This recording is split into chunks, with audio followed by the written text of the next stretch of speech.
Welcome to the Real Estate Investing Morning Show with your hosts, Wayne and Gabby. Good morning. Real estate investors, welcome to the Canadian Real Estate Investing Morning Show. Why is our frame off? Yeah, I don't know. Do I need to move over? Do you need to move over? Okay, why is our frame off? Okay, anyways. So that's not the only thing that's not working today. That's not the only thing that's a little off. I can already see people in the live chat here on YouTube, or I see Kirsten saying, oh no, I don't like this title.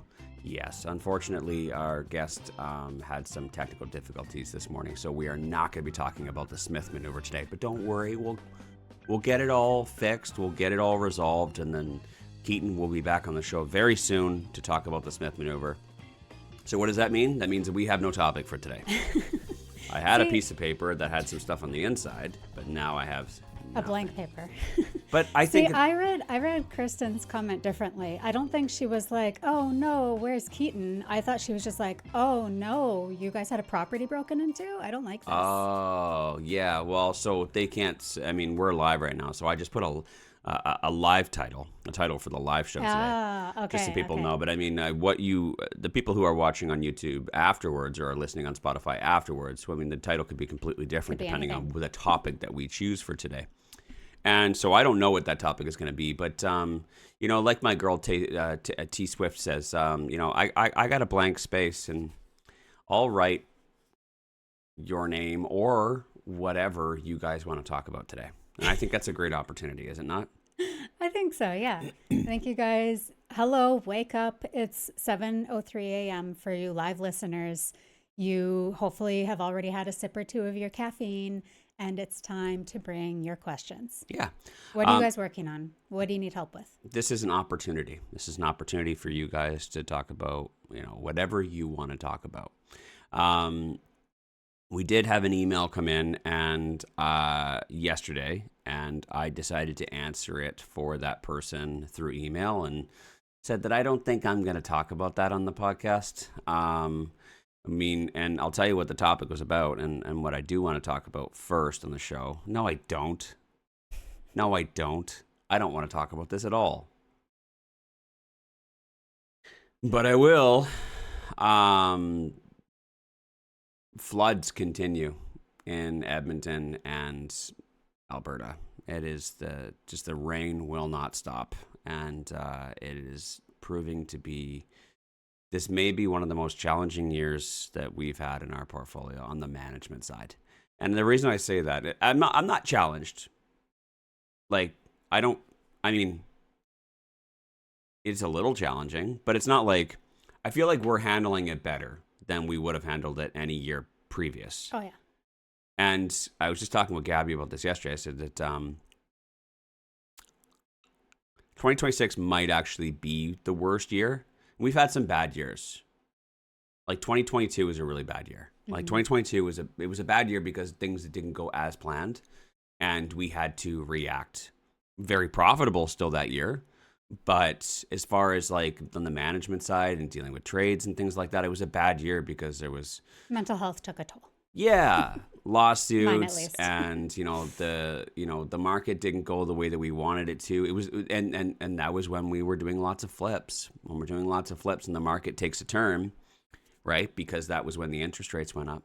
That made it very, very difficult. And lawsuits and other things like that. It's like, God, that was a very difficult year. And we had a flood that year. And so I was telling Gabby yesterday, I'm like, 2026 might actually be, we'll look back on it and be like, 2026 was the hardest. And I think that I'm saying that is because it's so many floods. And I compared to 2022, we just had two floods, one small one, one big one. And I'm like, the amount of floods that we've had to deal with this year, I mean, this is definitely going to take the cake. Yeah. But I feel like we've got significantly more floods, and yet I find it to be significantly easier to manage this time around than the first time. And I think that's just because the systems and the team that we built now.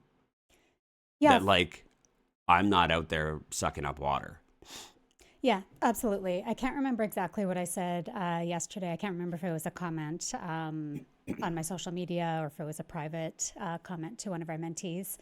But it was more or less just talking about how, like these are challenging times. A lot of people are going through the same things that we're going through, like a lot of people. A lot. A lot. But if we're not challenged, we don't know what our capacity is. And we don't know how much we can actually handle and what we're capable of if we're never challenged. And being challenged shows you how capable you are and that it's so much more than you ever believed, right? It's like, wow, I didn't know that I could ever get through that, or that I would be able to handle that situation, or that, I had the bandwidth to be able to take on that situation. Yet here we are on the other side of it, and we survived. And if it ever happens again, I got this. Yeah. Right. And so while I know that that's kind of like looking, trying to see the good and the bad. And I don't always agree with that. Sometimes you just need to like get angry and be pissed off that this is happening. I'm pro that, like having a moment with that. But then on the other side of it, there is this lesson that comes out, which means you get to learn more about yourself and your capabilities and how strong and powerful and awesome you are. Which these last, I'm going to say, what's the date? July 22nd. I'm going to say this last 4 weeks really has really proven to me that like, holy crap. Like if, like Wayne just said, if this was any other year, I feel like I would have crumbled by now. I would have been just like, oh my God, like set me out to pasture. Yeah. Burn it all down. Please, can we quit? It's that perspective. It's like, it's kind of inspiring. We are in a way inspiring ourselves. Yeah. It's like, wow, if we could do this, you look back at previous, years or previous versions of yourself and you're like, that person could have never done this. Mm-hmm. It's so inspiring because you remember it wasn't too long ago that I was that person. And if I can do that and then I could do this, then fuck me. It inspires you to think like, what can I do? Mm-hmm. You know what I mean? What level, what God level have I not unlocked yet? You know what I mean? Yeah. And I walked around yesterday and it probably annoyed the shit out of Gabby because she was not feeling it yesterday. But I walked around saying like, nobody else can do this shit and nobody else is on my level. Like I walk around like carrying watermelons, just like, I'm the fucking, like I feel like a god. You know what I mean? Like, wow. Like no one else is doing nearly as much business as we are in this space. Nearly as much. No one is even close to our level. Anyone even says they are, they're full of shit. They're lying. And the fucking ship is sinking. It's not sinking, but I mean, just like, it feels like we are constantly under attack. Yeah. It's constantly like, I'm just dodging cannonballs. You know what I mean? It's crazy. Yeah. And none of it is our fault. It's just crazy circumstances like this rain. And then, what we had 2 nights ago was a break-in as well. And I'm going to tell you that story about how a break-in turned into a flood. Hang on a second. Yeah, I got a story about how we had a property that wasn't flooded. It got broken into and then it got flooded. And it had to do with the break-in. So yesterday was fuck. Like I didn't need that. And yet everything is okay. Yeah. Everything is fine. Everything is being handled. And our portfolio is still dominating. Like our returns are still phenomenal. And it just seems like everything is going wrong. But I don't know. Maybe it has something to do with like what we were talking about yesterday as well. Or the day before. I can't quite recall when we were. But what was yesterday's topic? I don't know what day it is. I don't know. But we were talking recently about tenants and their problems not being our problems, and how the more tenants you have, the more exposed you are to different people's terrible situations, and how sometimes you just need to treat it like a business. And it doesn't feel really good, but, it is what it is. There was much more to that with much more sensitive empathetic context, but it's that the way that I just said it sounded very evil. But the point is that the more tenants you have, the more exposed you are to more terrible events that people and families experience every single day. Experience every single day. And it's like, sometimes it's just like, oh my God, my poor tenants, this happened to them. This thing happened to them. That's terrible. I should help them. When really it's like, because it feels like, oh my God, this is such a rare occurrence. But then you think about it, it's just because you're exposed to more families' terrible things. Like, ask everybody here in the last year, what's the worst thing that happened to them? And we'd have this laundry list of terrible things. And you're like, oh my God, this is terrible. It's kind of like social media too. Like, you keep scrolling through social media, you're like, oh my God, the world's upside down right now. Yeah, that's just because you're looking at millions of people. Of course, you're going to see a lot of shitty things. Whereas if it was just you and your village, one bad thing would happen every 5 years. All that to say, the more properties you have, the more problems you're going to have. Similarly, you know what I mean? Like, you might own your own home and you might never have a disaster at your home. Might never had a basement leak. You never had, a fridge die or something like that. But if you own 50 properties, you're going to be dealing with 2 to 3 fridges a year dying. And you're like, these motherfucking Samsung fridges don't last for more than goddamn, you know what I mean? Yeah. But it's just because you own more. Yeah. It's just numbers, right? And it's funny, last night, Gabby and I were saying, I said, you know what I'm grateful for? I'm grateful that this microwave has lasted 10 years. The microwave in our property has lasted for 10 years. I'm grateful. I was just practicing. I was doing my gratitude exercise. I'm grateful. Microwave. I'm grateful that this fridge still operates. When I opened up the fridge last night, though, I did realize that there was like a humming noise. It was like, and I'm like, oh God, this thing's going to die. But anyways, it is what it is. So the more properties you own, you have to understand that you're just going to be exposed to the possibility of more things breaking and more disasters happening. So more break-ins, more floods. And I think that, with the experience that we have and with the systems that we put in place, we're handling it all very well. And it really encourages me and inspires me to continue to keep doing more. And anyways, all of this is top of mind with us because we had again, as much as Gabby didn't want to have this conversation yesterday, but she was looking like she was about to crash out. I was very close to crash out. I just needed to give her a little bit of perspective. Hey, we are fucking awesome. We are doing things that no one else is doing. We are so ahead in a race. It's not a race, but we are so ahead in a race that like no one's even fucking close to us. Like, we could walk the rest of the race and people won't even come close. Like, we are doing so good and we are handling it so well. So, hats off and kudos to you. But then I also said, so please don't get angry with me. I know that we don't need anything more on our plate, but I've got about 5 to 6 more properties that I need to buy in the next couple months. And I can't promise you that these properties aren't going to have problems too. So yeah, I am going to keep buying and I am going to keep doing it, and we're going to keep on dealing with all this shit. And I don't know. I hope that inspires you guys too. I hope that inspires you because you've heard that you're not the only one dealing with this shit. You're not the only one dealing with, an RTDRS hearing. You're not the only one dealing with a lawsuit. You're not the only one dealing with a flood or multiple floods. You're not the only one dealing with shitty tenants. It's all kind of part of the game. Yeah. And we talked about this last night as well in our weekly REI Masters mentorship coaching session. So every week with our students, we have a coaching session. And it's not like I know some people are like, oh, I don't like those fucking mentorship groups or those coaching groups or whatever, because they'll just get in, and then a lot of them are just like, you'll have a weekly call or a monthly call or something like that, and it's like some guy's up and he's like talking about RSP mortgages, or he's talking about the Smith maneuver, or he's talking about the Burr strategy. We don't do that. What we do is it is a set amount of time that we cover anything that any of our students need to cover.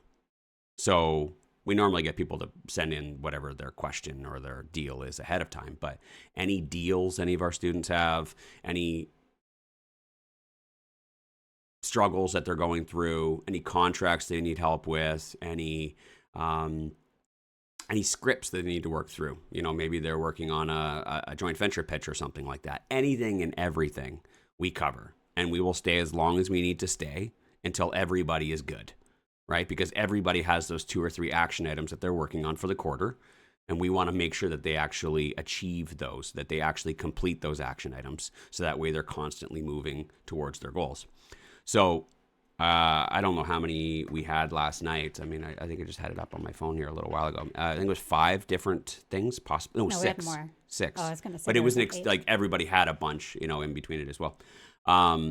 But we covered just about everything. And, in the beginning of that coaching session last night, so as we're working through everybody's problems, right? They would, here's what I'm working on. I need help with it. And we would help coach them through it.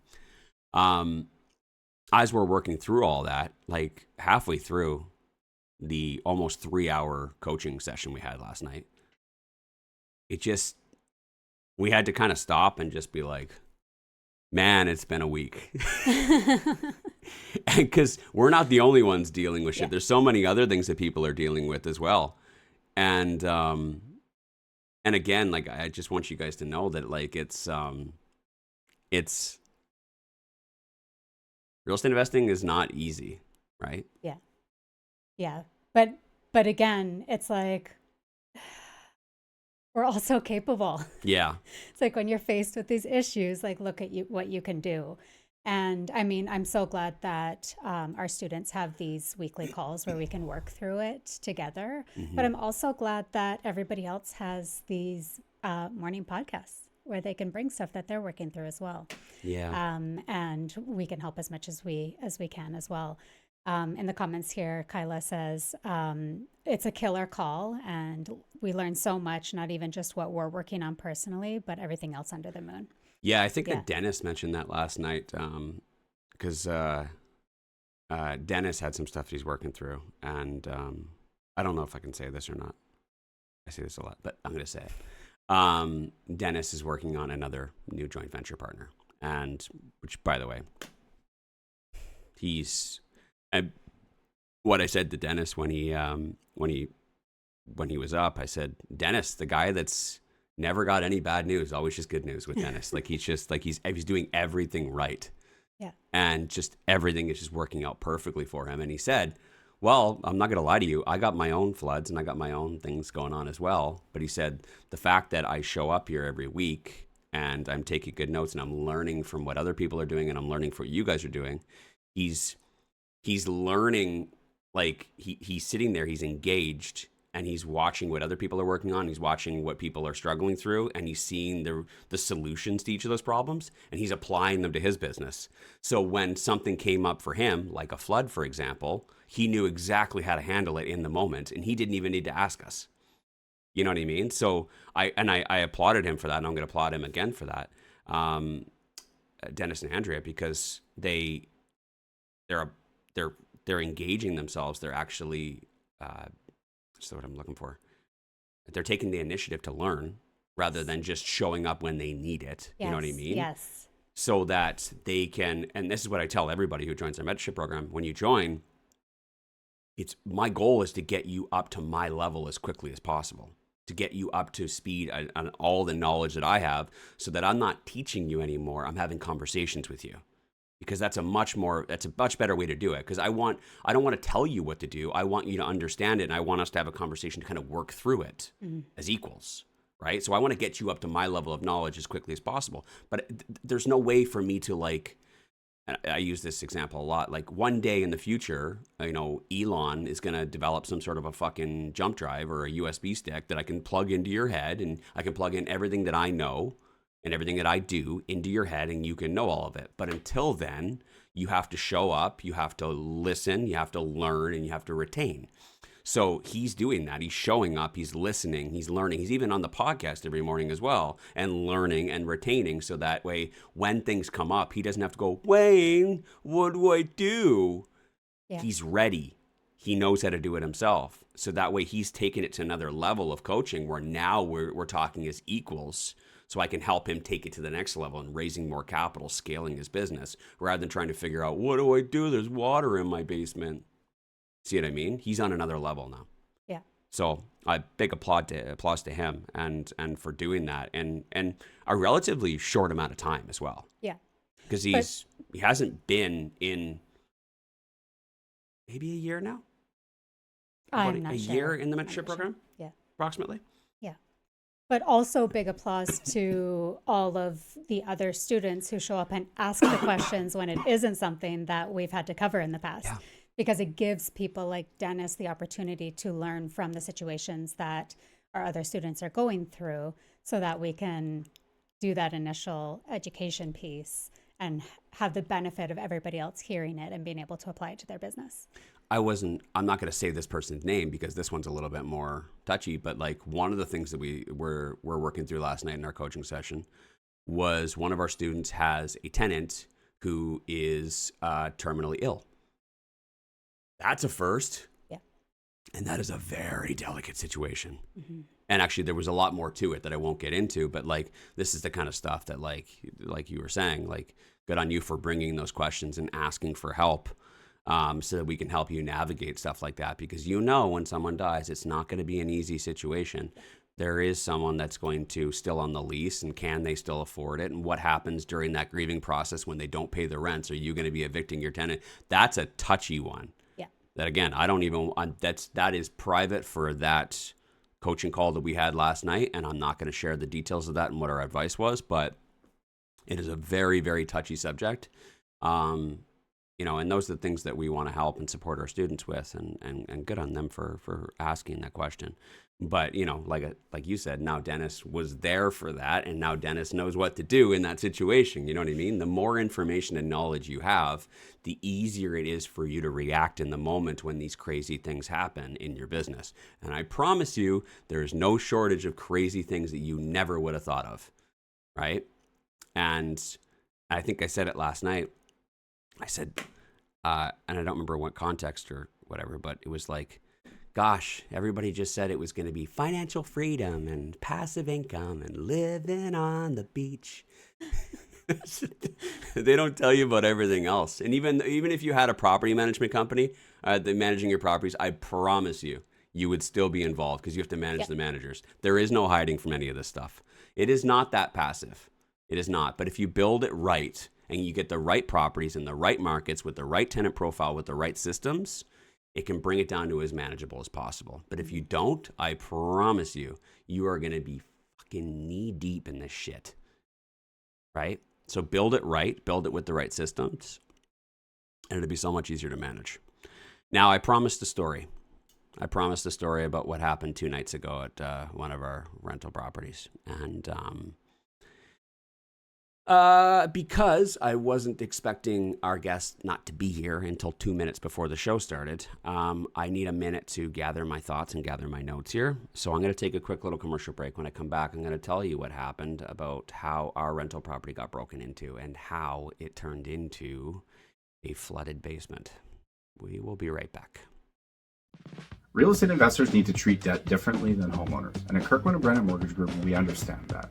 For the last 11 years, we've helped real estate investors plan and build their portfolios. We understand how to help you avoid fees, penalties, getting yourself stuck, and making sure that the deal you're doing today doesn't stop the deal you want to do tomorrow. You can reach out to Keaton, Keaton, at kbmortgages.ca. Put plan on the subject line, and we'll help you build a plan and then realize it for your real estate goals. We also coordinate with the other professionals like your accountant, lawyer, realtor, and we will help you build your portfolio. So reach out. We'll do our best to help. Thanks, guys. You've got showings, lease signings, suite renos, condo board meetings, credit checks, mortgage financing, and every so often the tenant clogs the sink because they shoved macaroni down there. Stop. Breathe. Leave the bookkeeping to Fingo. Fingo is specialized real estate bookkeeping by real estate investors with tailored services for maximum returns. Save time. Enhance your returns. Claim the plumbing repair for that ridiculous macaroni fiasco. Book your free consultation at fingo.com.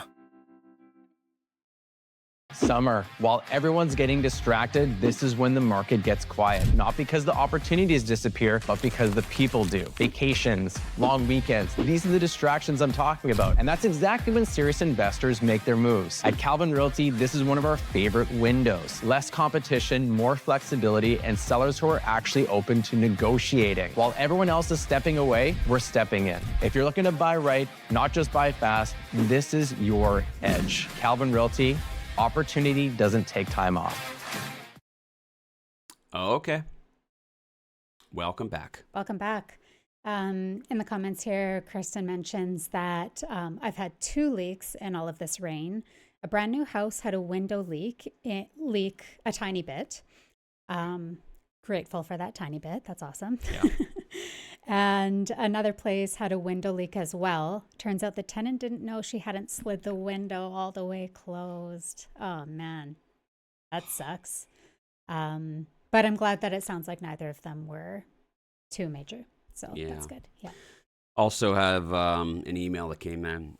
And again, and I said I'm not going to bring this one up, but I'll bring it up a little bit, that one of our listeners has a flood in a finished basement.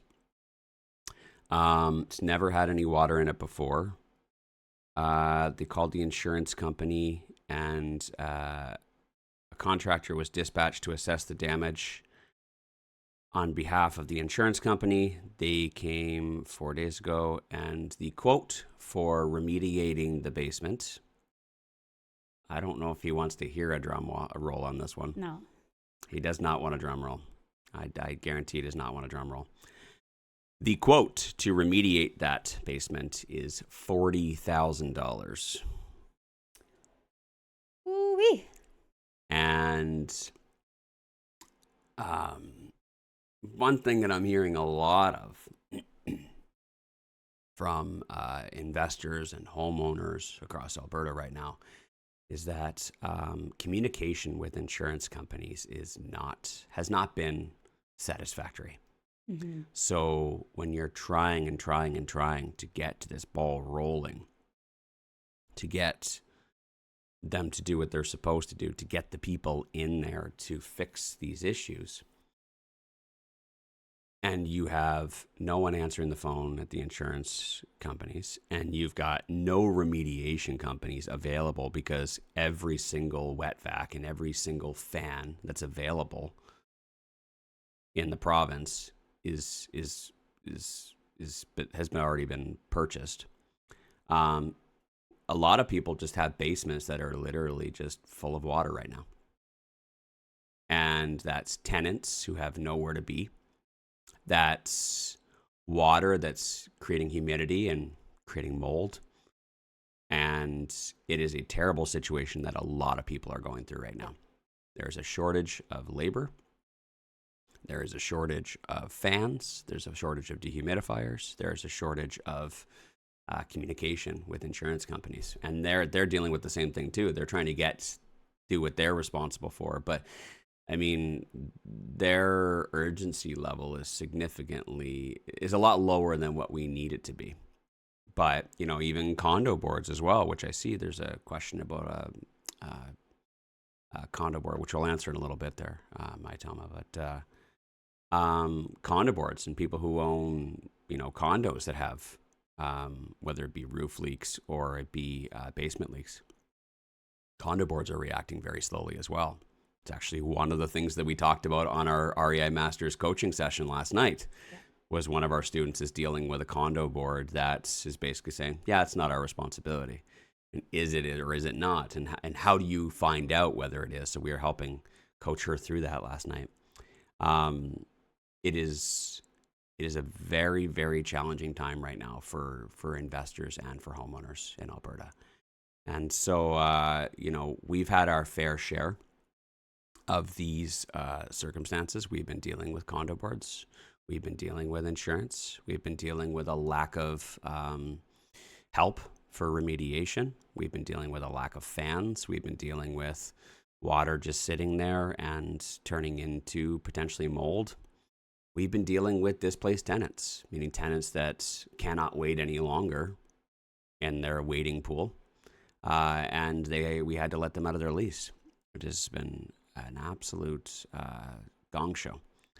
And I thought that we had it all kind of under control. I thought that we kind of I thought we were good. I mean, just this late last week, we purchased a property and found out that water had been coming in through the roof. There was 2 leaks in the roof, which was causing the second floor to have some water damage. Yeah. And we've got a tenant moving in on Saturday. Yeah. So trying to get that under control and fixed up this week as well, which feels like it feels like so it would be something that feels like it should be non-urgent compared to all the other like disastrous stuff that's happening. But here we are with a tenant like ready to move in, and it's like that has to be dealt with this week. So it's like there's attention that needs to be drawn there. Yeah. Yeah. Just your microphone a little bit higher there. Sorry. Yeah. So it's been we're dealing with a lot. Yeah. Dealing with a lot, and so I was dealing with that yesterday, all of it. You know what I mean? Just juggling all of it, but also juggling new acquisitions, partnerships, and every other email that we have to respond to between all of our businesses, because I do run other businesses. I don't run them. I'm CEO, but like I do have to make macro decisions for those businesses. So I had enough on my plate yesterday, is what I'm trying to say. And this lady, this beautiful, gorgeous lady, calls me.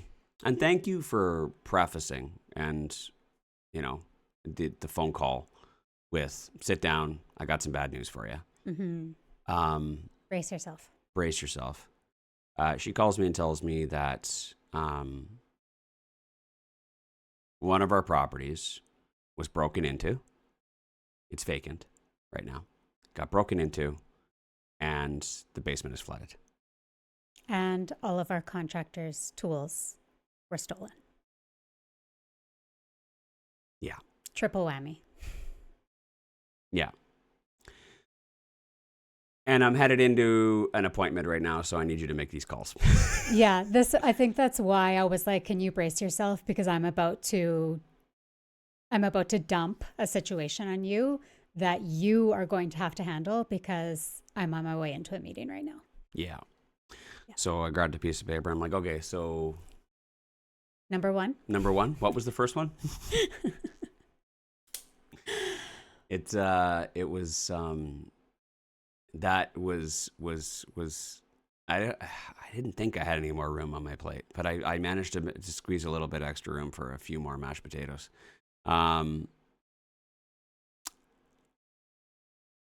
It took us a little while to figure out how it all actually happened, because we were getting this, we were learning all this through our contractor.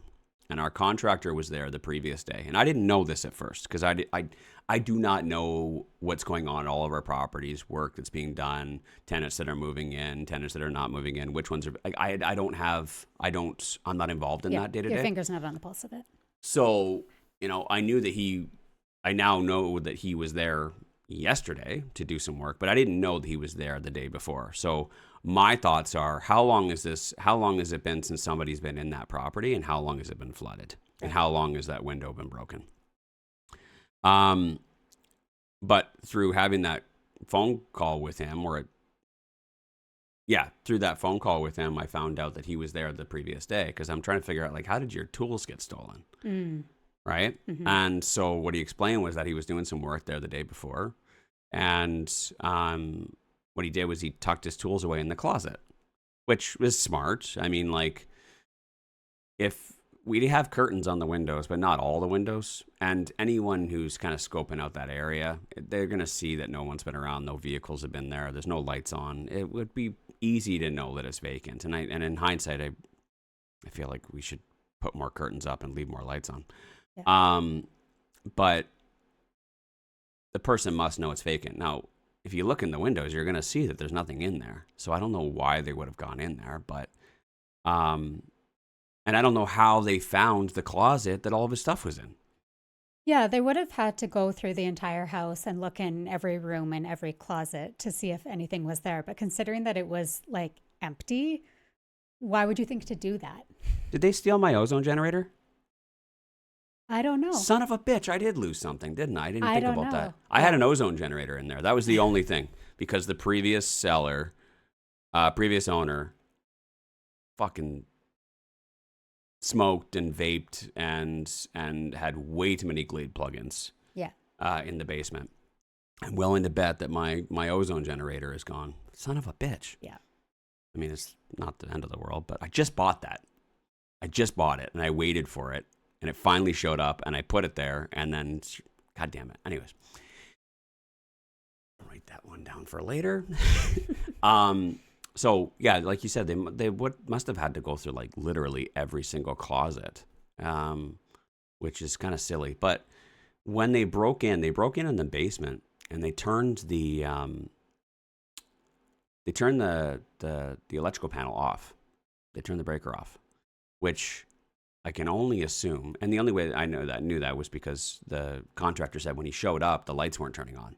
Yeah, the power was off, and I'm like, I swear under oath I set up utilities, because this is a new acquisition, right? Yeah. So, you know, I've forgotten to set up utilities in the past. It's been a very busy time, but I was like, Wayne, I'm like, I swear. I'm like, I'll say 98% though, because we've had a lot of acquisitions. So like, let me just go back and confirm, but I know I set up utilities. Yeah. So power should be on. Let me double check. I'll call you right back. And I literally logged in to my utility account, confirmed it was there, went onto the Edmonton power outage map. Maybe the power's out in the neighborhood. Everything was all as it should be. So I was like, hey, this isn't me. This wasn't a me problem. Yeah. So he went to go look for his tools, obviously, and they weren't there. And then he realized that the power wasn't on. And then, so when he went down to the basement to go try and find the panel, that's when he noticed the water on the floor. And so he was having trouble finding the panel, but that's when he called us, and he looked, saw the water, and then he looked in the bathroom, and that's where he saw the broken window. And so he called Gabby, and then that's kind of where we were at that point. But it's I ended up getting a hold of him and then kind of trying to unravel all of this, because again, I didn't have any information. I'm trying to figure out what's going on. What property is this? Like, and what's the situation? Did the guy put a fucking hose, through the window and flood the basement? Did he turn on one of the taps? How did this happen? You know what I mean? Because at first I thought, okay, this is for one of the rainfalls, which someone broke in and it flooded. That sucks. But like how? I mean, this is a property that I was quite convinced was going to be a water, like because of the grading, because of house being, the age that it is, which is a 1980s house. It's not that big of a deal. But like I'm finding that anything older than 1980 right now is flooding. Anything with any bungalow with a basement is flooding right now. So I'm like, this is something we're going to have to deal with. But that one had no issues with water because the sump pump was working great and everything. And it turns out the grading was actually satisfactory. And so why now? Why was it flooding now? And he explained that he was there the day before. I'm like, wait a second. So this wasn't flooded during one of the big rainstorms, and there wasn't that much rain last night. Before, no. So how did this happen? And I was like, was a pipe smashed? Was a tap turned on? Well, he's like, well, the water must have come in through the broken window. I'm like, not enough to cover a 1,300 square foot basement suite. Yeah. Like, that's a lot of water. And like the whole basement suite has got a 1/2 inch to 1 inch of water. Like, that's a lot.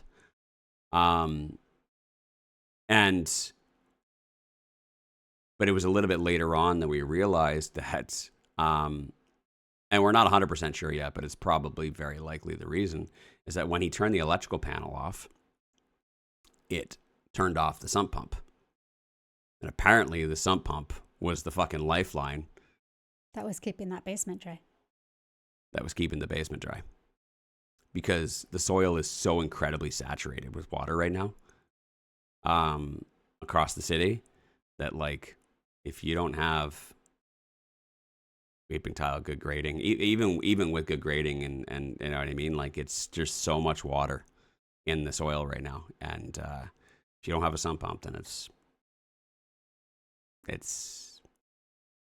that's why everybody's flooding. So I think that was the reason. It was on life support. The house was on life support, and that sump pump was saving it, keeping it alive. And then the second it turned off, that's when, well, an inch of water through the whole basement. So, one broken window would have been just fine. You know what I mean? I could have handled that.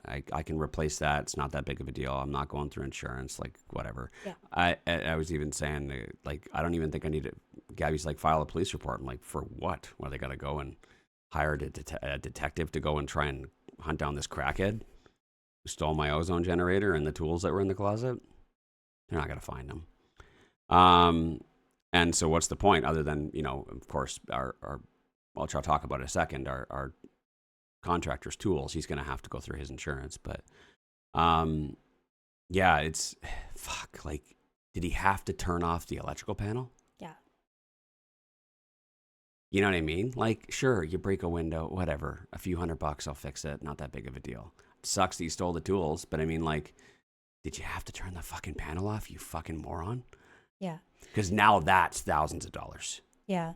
Yeah, my assumption is at that property, there is a lot of signage for like security system. So again, like all we can do is assume that this is the series of events, because what in the actual fuck? Like when you have all the information, it's like, okay, power out, broken window, tools stolen, flooded basement. It's like, how do these all relate to each other? Do they all relate to each other? Like, what happened last night? Yeah. And it's really hard to try to connect these dots. But so you can only make assumptions, right? Yeah. But yeah, so we figure that with all the security signage around the house, that they probably turned off the panel to make sure that there was no like cameras or anything. Yeah, if they went through a basement window, I mean, they probably don't want to climb out through the basement window. So if they're going to go out the back door on their way out, they don't want an alarm to go off. Yeah. So that's smart thievery. Yeah, I guess so. You know what I mean? Like they found a moment of clarity in their fucking high to think and turn that off before the alarm goes off when they go out the back door. So that's that. Finding someone to come and take care of the water, challenging, but we got someone coming this morning to go and deal with that. The sump pump is up and running. So Sump pump works. It works. So that's good. So that'll help. But we're going to have to get all the water up. It's LVP, so hopefully the flooring is salvageable as long as it doesn't do too much damage. But we're going to have to cut all the drywall, baseboards, doors. It's going to be costly. Yeah. It's going to be costly. But it is what it is. Contractor, not happy. He does not obviously want to go through his insurance for that. And we feel fucking terrible about that. I guess the only thing right now is just the remediation of it. We got to cover up the window with some plywood. I'm not going to be replacing the window anytime soon, I don't think. I don't know. I still haven't figured that part out yet, but at the very least, it's secured. I mean, it's not going to stop somebody from going and breaking another window and breaking in. You know what I mean? I'm not going to be hiring any full-time security. But we do have someone that's going to be moving into the main floor pretty soon, though. So that'll probably resolve the issue. But until then, I don't know. I just can't figure out how to go about preventing someone from trying to break in again. You know what I mean? Mm-hmm. But one thing I'm going to do, and this is probably the smartest thing that I came up with, was I'm going to, sometimes people have like the light switches where they'll put a piece of duct tape over it and say, do not turn this light on or do not turn this light off. I'm going to put a piece of duct tape on the electrical panel that says, please do not turn this off. Otherwise, you're going to turn the sump pump off. Yeah. I'll make sure to do that. Yeah. Just, you can never be too careful, right? I think this is an absolutely crazy and bizarre series of events that should have never, in all rights, should have never happened. Like, what? And, as I was chatting with our insurance broker yesterday, I was like, I am literally speechless. Like, I don't even know what to say. Like, This is just so weird and stupid and messed up. Like, I can't even comprehend how the series of events happened and what transpired last night. And what do you do? Yeah. What do you do except handle the situation? Yeah. Robin just came in here a little late to the conversation, but yes, because the power was off, because the person who broke in turned the electrical panel off, turned the breaker off, it turned off the sump pump, and then that's why after they left, the basement flooded. Yeah, so it's a really shitty situation. But what do you do? And that was kind of like yesterday. I'm like, you know what? We're awesome. Nobody else can do this. We're fucking buying more than anybody else. We are, and not just buying more than anybody else in Canada, we are fucking succeeding.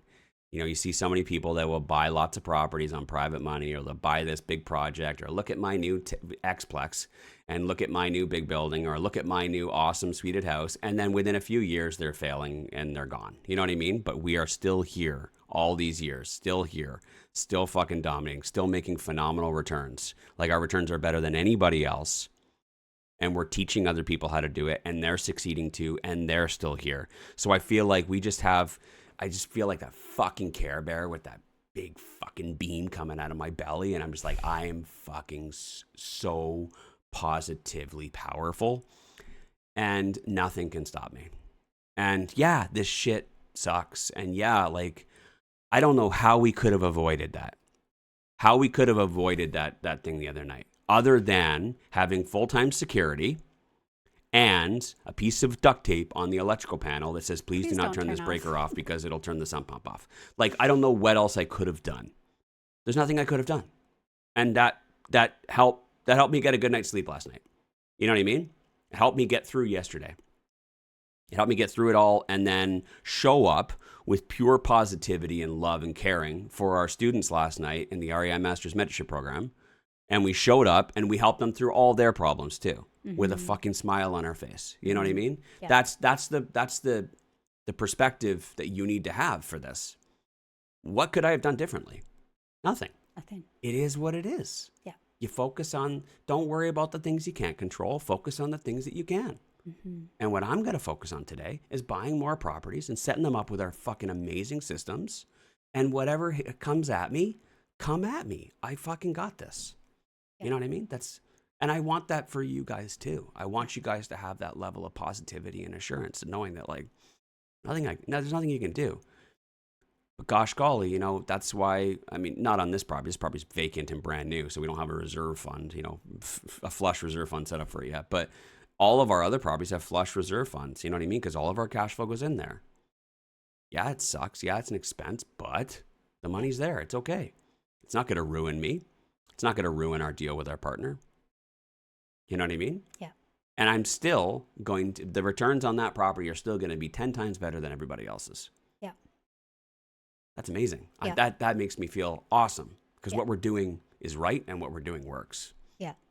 It can be hard to be positive in these situations. And I know a lot of people that are going through these, I mean, not similar to what happened the other night, but a lot of people are going through a lot of stuff right now.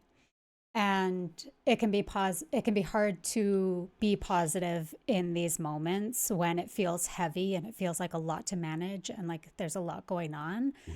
But when you get to the other side of it and you remind yourself that these are long-term buy and holds, and that you bought properties that are generating cash flow, that the tenants are paying down your mortgage, that are going to appreciate over time.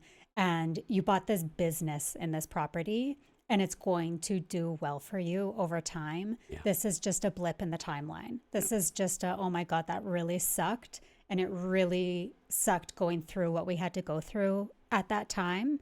But it was just a blip. And look at how amazing, 10, 20 years later, we can look back at this and see what it provided for us. Yeah. Right? It's not that bad. It's really not that bad. And we've dealt with so much other shit years prior, you know what I mean? That, like, most people would have quit and they didn't, or we didn't, you know what I mean? It's, so this might discourage some people and be like, this is why I didn't want to get into real estate investing, for this kind of shit. not that bad. Yeah. Right? It's all about how you handle it. Yeah. And are you built for it? Yeah. And I'm built for it. She's built for it. Apparently I am. Apparently she is. Who'd have And I know thunk that all of you guys are built for it too. It's hard when you don't know what you don't know. You know what I mean? And if you don't know how to handle these situations and you don't know what to do and what to say and who to call, yeah, it's going to be pretty rough. I think it's the feeling of uncertainty is that what people are scared of and what really breaks people down and ultimately forces them to quit. Uncertainty being not knowing what to do, how to do it, what to say, and also not knowing what's around the corner. And that fear of not knowing and that fear of what could be hiding around the corner is what's stopping you or it's making you quit. But if you had someone to support you to be able to tell you exactly how to handle the situation and what could possibly happen, all the possible outcomes, it's not that scary. It's what we did last night in our coaching session. Yeah. There was actually a different topic. We covered so many fucking topics last night, but we were talking about rent to own as well. And we were talking about a tenant buyer applicant. So one of our students has an applicant. I don't remember all the details off the top of my head. It's not fresh, but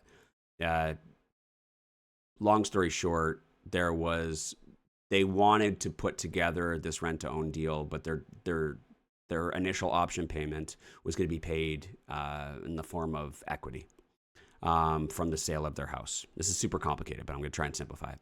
But anyways, what do I do? How do I go about doing this? Because other investors have done this before, where they'll use equity from the person's house that they're selling as some sort of like a collateral as their initial, deposit or initial option payment. And so I went through it. This is exactly what you'll do. This is the contract that you use. This is how you're going to register it on title. And then this is how you're going to write it in your option agreement, right? Your rent to own agreement. Now, here's the thing. If they don't do what they're supposed to do, here's all the things that could happen. So I explained to our student exactly how to do it so that they have that assurance and that certainty of how to do it. But then I explained to them all the possible things that could go right and could go wrong so that she knew, okay, this can happen, this can happen, this can happen, this can happen, this can happen. And all those things, here's how you deal with each and every one of them. And here's how much risk I would say this deal has. And at the end of it, we determined that all of these possible outcomes, they were all too risky. And the likelihood of you collecting on what is owed to you in the event that they didn't do what they were supposed to do was so incredibly low and risky that it's not worth doing it. And that student had the confidence now know how to do it and how to handle all the different situations. And in that moment, with that clarity, she said, okay, that makes sense. I'm just not going to do this then. Yeah. But if she didn't have all that clarity of knowing exactly everything that we know and that we shared with her, she would have just been sitting there doing circles in her head, trying to figure out, I don't know. Like, you know what I mean? There's that uncertainty that cripples people, that paralyzes people, right? If you don't know how it works and you don't know how to deal with every possible outcome, it's going to cripple you. It's going to paralyze you and you're never going to do anything, or you're just going to quit and be like, fuck, rent own just sucks. I don't get it. I don't understand this. Yeah. Right? And you were so close. You know what I mean? The old meme of the person digging underground and they're almost about to reach the diamonds, you know what I mean? But they were so close, but then they stopped. You know what I mean? You just didn't know it was on the other side of the wall, right? And the fact that we know everything about real estate investing, we know how to handle everything, and we have this fucking overwhelming amount of confidence in ourselves and our abilities of what we can do, because we've seen what we can do in previous hard times and we've seen what we're doing right now. We know that we have another God level that we haven't unlocked yet. Because of that level of confidence and ego, we know that we can do anything. That's what I said recently. I said confidence is one of the most important things in real estate investing, because if you don't have this, it doesn't matter how fucking smart you are. You know what I mean? If you don't believe that you can do it, you'll never do it. Yeah. You could have everything lined out in front of you, but if you don't believe you can do it and you don't actually pull the fucking trigger, you're never going to do it. So what's more important? Understanding it, having all the resources and the courses and everything else, or the confidence to pull the trigger and do it? The truth is, it's actually the finger on the trigger that is the most important. Yeah. That's Does that make sense? Absolutely. Does that make sense? Is that simplified now?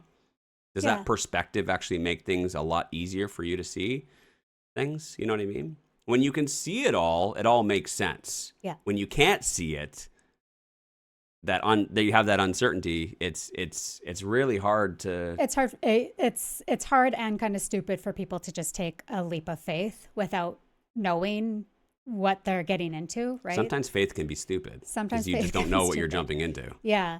And there's so many people who would never take that leap, right? Mm-hmm. Because, I mean, in my mind, they're smart. If you don't know all the facts. Calculated don't jump into leaps. something. Calculated, yeah.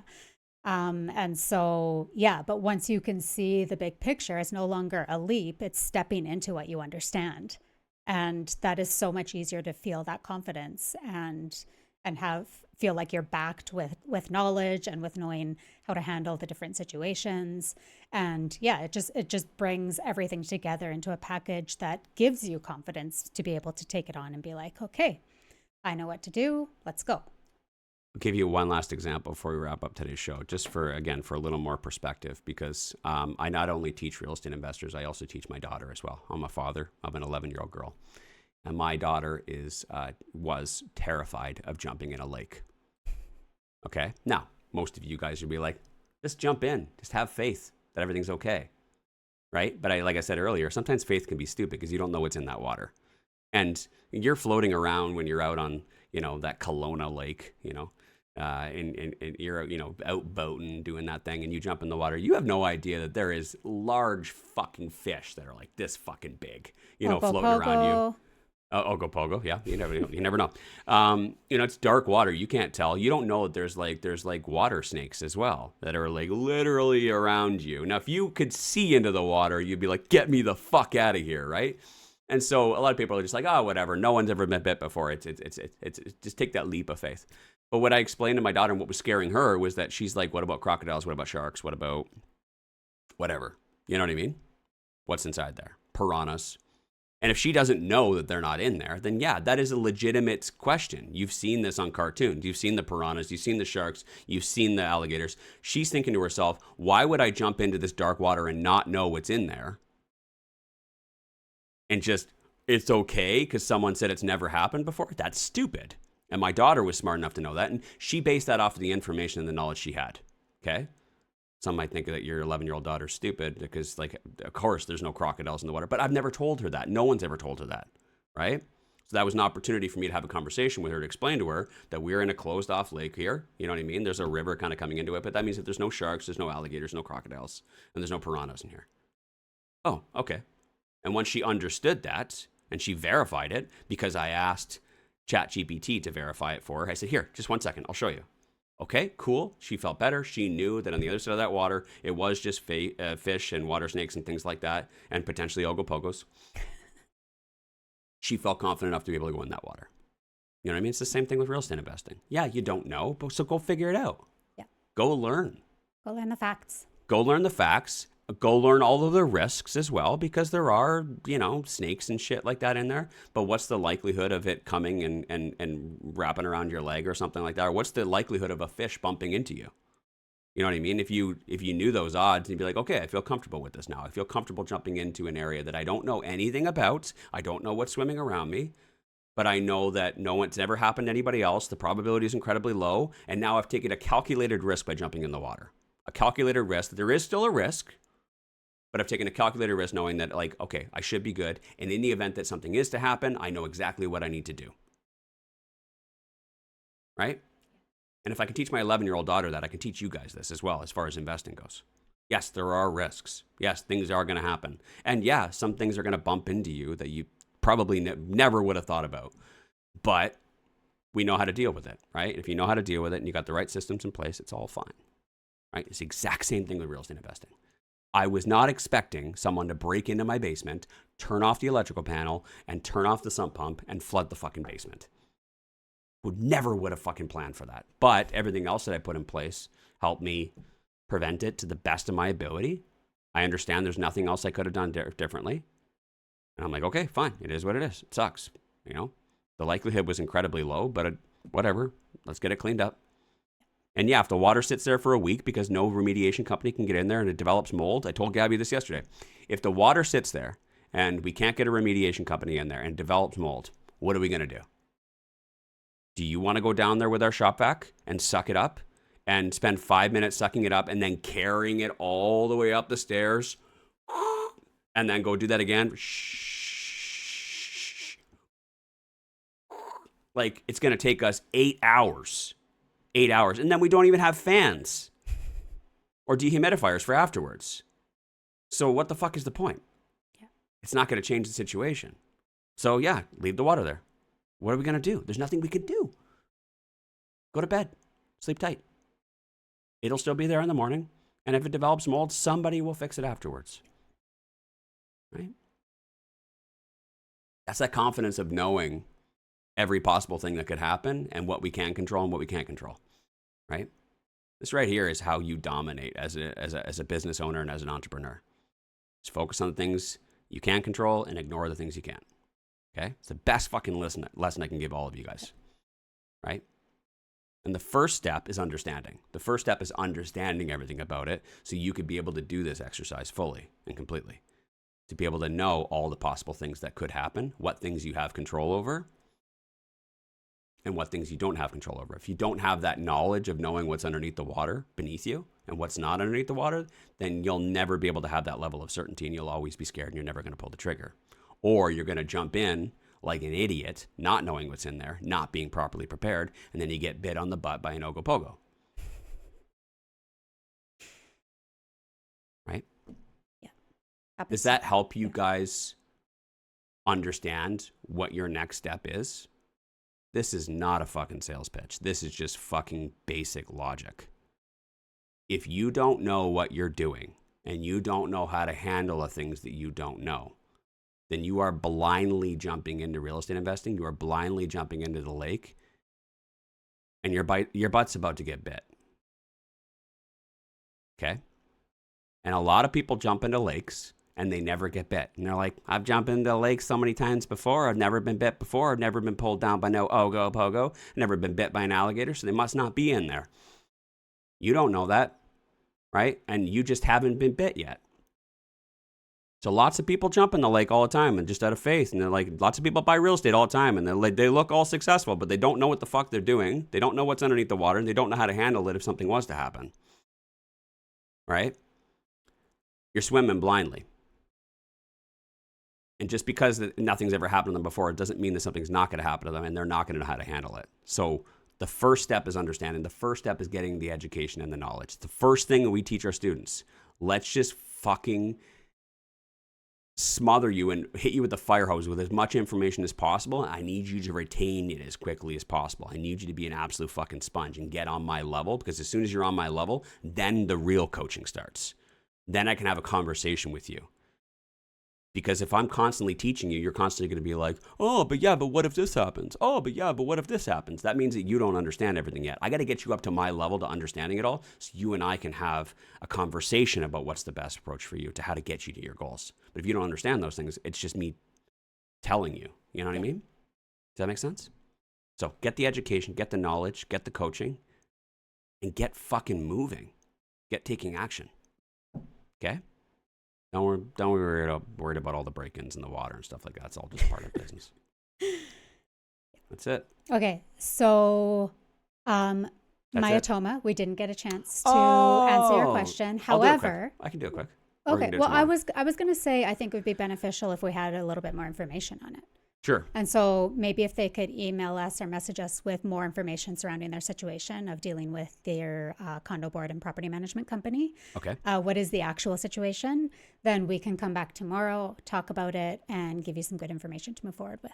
So send us an email at info@reimorningshow.com with those details. And if any of you guys have any things that you need help with, if you have a deal you're working on, if you want to know more about this rent-to-own thing I was talking about, if you want to learn more about wholesaling, you want to learn about how to buy properties that fit the 5% rule, whatever, everything, anything and everything, we can cover it, right? Anything that is preventing you from moving forward, anything that you don't understand that's giving you uncertainty, that's crippling you or paralyzing you from taking that next step, email us the question. We will answer it for you. We'll give you that certainty and that confidence to be able to go and pull the trigger. Okay? So send us an email. We're here for you. And we'll see you guys tomorrow. Bye. Thanks for listening. Want to be coached personally by Wayne and Gabby?